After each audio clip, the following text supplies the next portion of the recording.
So, let's talk about what might be the single greatest gamble in military history. On June 22, 1941, Nazi Germany launched Operation Barbarossa.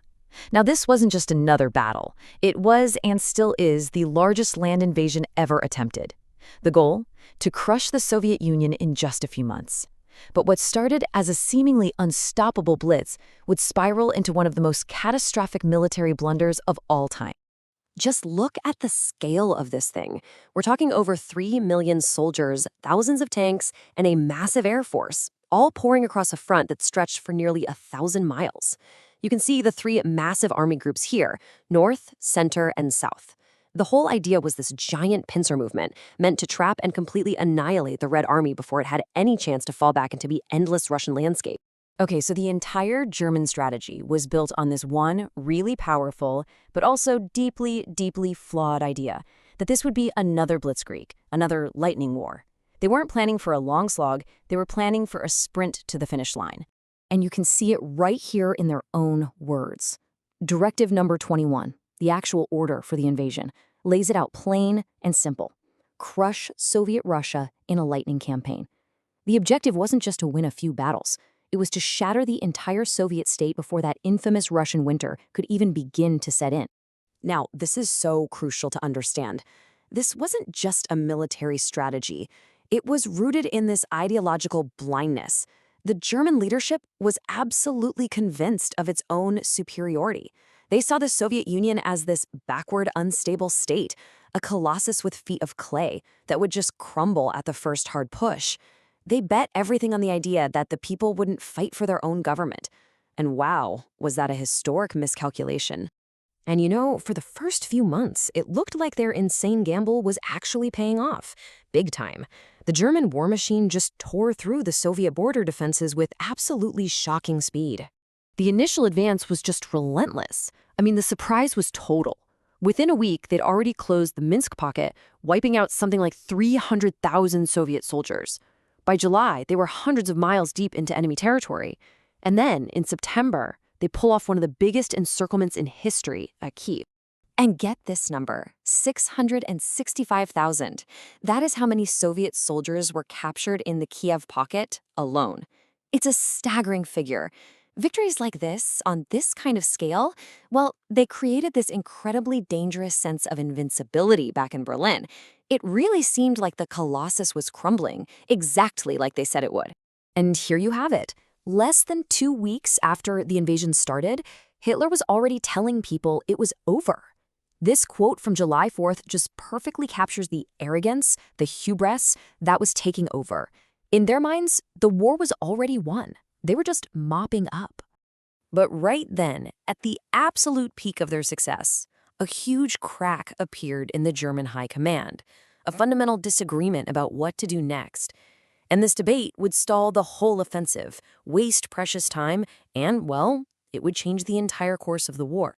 So the whole German war effort ground to a halt over this one critical question. You've got Army Group Center right at the gates of Moscow, ready for the final push. But is that the real prize? Is the key to victory taking the political capital or grabbing the country's economic resources? You had two completely different schools of thought. The generals, they were all about traditional military strategy. Take Moscow, they said. It's the nerve center, the political, military, and transportation hub. Capture Moscow, and the whole Soviet system collapses. But Hitler, he saw things differently. He was obsessed with the economic prizes, the grain in the Ukraine, the coal in the Donetsk Basin, the oil in the Caucasus. He was chasing resources, not just a knockout blow. And in the end, Hitler's view won out. In late July, he ordered powerful tank groups from Army Group Center to turn south and help take the Ukraine. This decision completely shattered the momentum of that central push toward Moscow.